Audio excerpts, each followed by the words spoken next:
जरांगे रामप्रसाद, मुलीचा भाऊ. आमचा दिनांक 21 तारखेला लग्न ठरलेलं, टिळा झालेला 14 डिसेंबरला. आणि टिळा झाल्याच्या नंतर आम्ही लग्नाचे कपडे घेण्यासाठी पुण्याला गेलेलो. आमच्यासोबत नवरदेव उपनिरीक्षक पवन निंबाळकर साहेब हे आणि त्यांचा एक मित्र स्कॉर्पिओ गाडीने गेल्याच्या नंतर आम्हाला दुकानामध्ये सोडलं गेलं. तिथून ते आम्हाला कपडे घ्यायला आमच्यासोबत नव्हते, त्यांनी दुसरीकडे कपडे घेतले. आणि कपडे घेत असताना त्यांनी फोन केला की तुम्ही तुमची चॉईस करा कपडे, मी तिथं कपडे घेत नाही, मी दुसरीकडे घेतोय. मी विचारलं की असं का बाबा, की ते म्हणले नाही मला इकडे शिवायचे. कपडे घेऊन आलो. घेऊन आल्याच्या नंतर तेचगावमध्ये त्यांनी आम्हाला सोडलं. त्यांनी दुसरी गाडी बोलवून घेतली. बोलवून घेतल्याच्या नंतर आम्हाला दोन आमचे त्यांच्यासोबत व्यक्ती होते, ते दोन बसवले आमच्या गाडीत. ते म्हणले हे आमची माझे जोडीदार सोडतील तुम्हाला. मग ते त्या दुसऱ्या मार्गाने निघून गेले.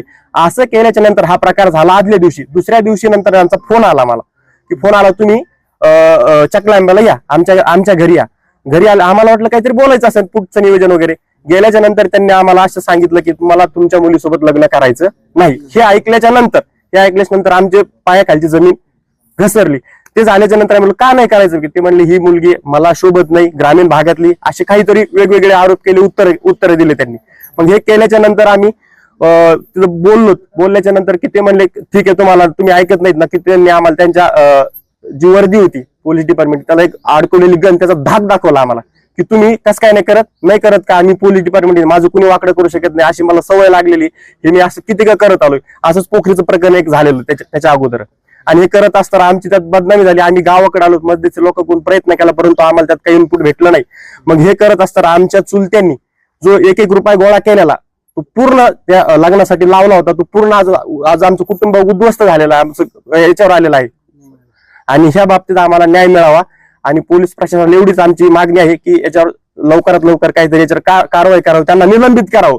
कारण ते जर सिस्टीममध्ये असेल ते काही ना काहीतरी करतात ते. आणि आम्हाला वारंवार धमकी देतात की मी पोलीस डिपार्टमेंट मध्ये आहे, माझं कुणीच काही करू शकत नाही. या फार्म बद्दल म्हणणं आमचं असं आहे की आमच्या मुलीची ज्यांनी आबरू घातलेली, आणि शासनाकडे आमची एकच मागणी, आमच्या मुलीला शासनाने न्याय मिळवून द्यावा. ही झालेला खर्च त्यांनी आमचा परत द्यावा. कारण आम्ही शेतकरी माणसं आहेत, आमचे लहान लहान मुलं, लेकरं बाळ, बायका, पोरं उन्हातानात कष्ट करून आम्ही कस तरी 1-1 रुपया गोळा करून यांच्या लग्नापुरती तडजोड केलेली होती.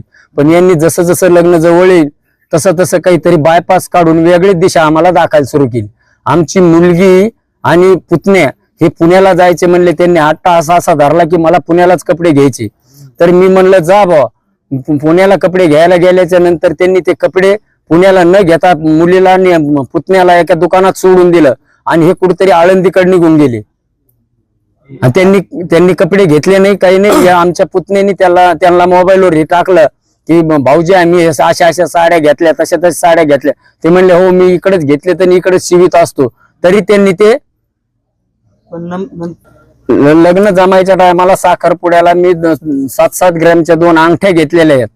त्याच्यानंतर मी बस्ता बांधलेला आहे, 2 लाख रुपयाचा बस्ता आहे. लग्नासाठी बँड लावलेला आहे 50,000चा. हे 7-7 ग्रॅमच्या 2 अंगठ्या केलेल्या आहेत. हे साड्याचा बस्ता बांधलेला आहे, साड्या नाट्याचा.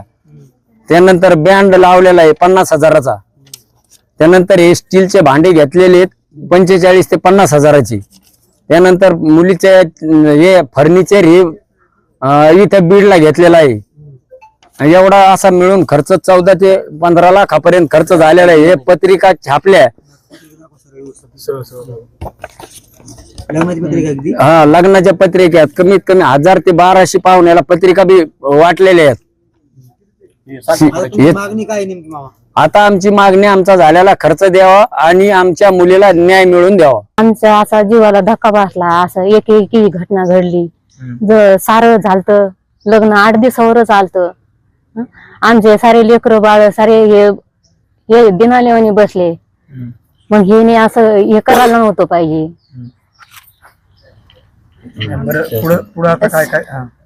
शासनाने याला सजा दिली पाहिजे, काहीतरी केलं पाहिजे. आमचा खर्च द्यावा ह्याने. पोलीस यांनी असं करायला नव्हतं पाहिजे. पोलीस लोकच असे करायला लागले, आम्ही काय करायचं गरीब लोकांनी. तुमची मागणी काय? मागणी काही नाही, तिने आमची इच्छा म्हणजे एवढे पैसे देऊन टाका आमचे. आणि 1-1 रुपया जमा केलेला 25 लाख रुपये जमा केले. तो खर्च झाला आमचा. सगळा खर्च पूर्ण केला आम्ही, पण त्यांनी आमची मागणी द्यावा आणि त्याला न्याय मिळवून द्यावा. PSI लिंबळकर यांची आई वडील इथं सकाळी 10ला आले होते. 10 वाजल्यापासून 4 वाजता बसत होते. मुलगी द्या म्हणत होते. मी तरी पण त्यांना एवढं म्हणलं, तुमचा मुलगा PSI आहे, तुमच्याकडे बागायती शेती आहे, मग तुम्ही का मागणी करते? त्याच्या भाषेला म्हणलं, इथं गावात त्यांची भाषी आहे. तर ते म्हणले काय माहित आम्हाला. म्हणलं आता नातेवाईक काही पहिलं जवळचं.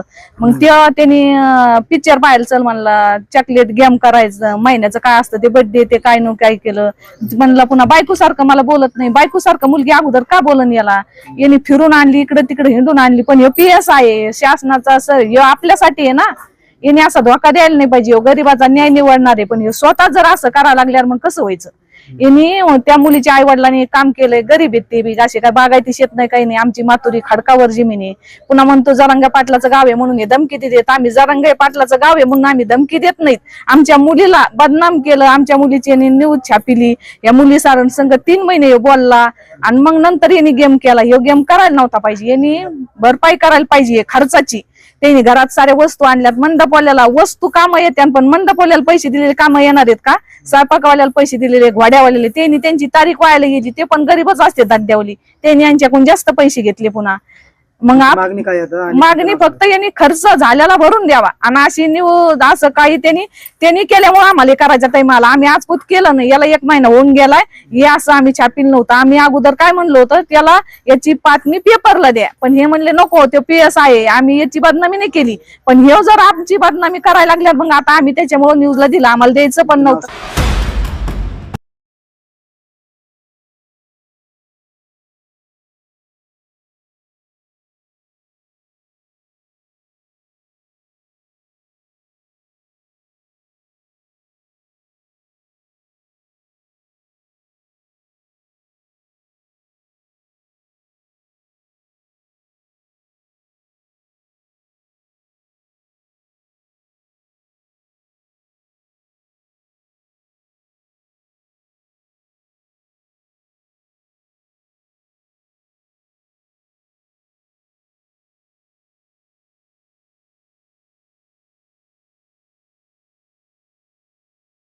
होणार, कारण एका क्षणात घडलेला अपघात फक्त 8 जणांना घेऊन गेला नाही, तर 8 कुटुंबाचं संपूर्ण आयुष्य उद्ध्वस्त करून गेला.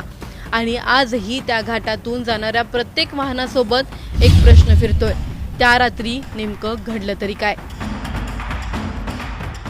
ये जो हादसा हुआ है, ये सब लोग 8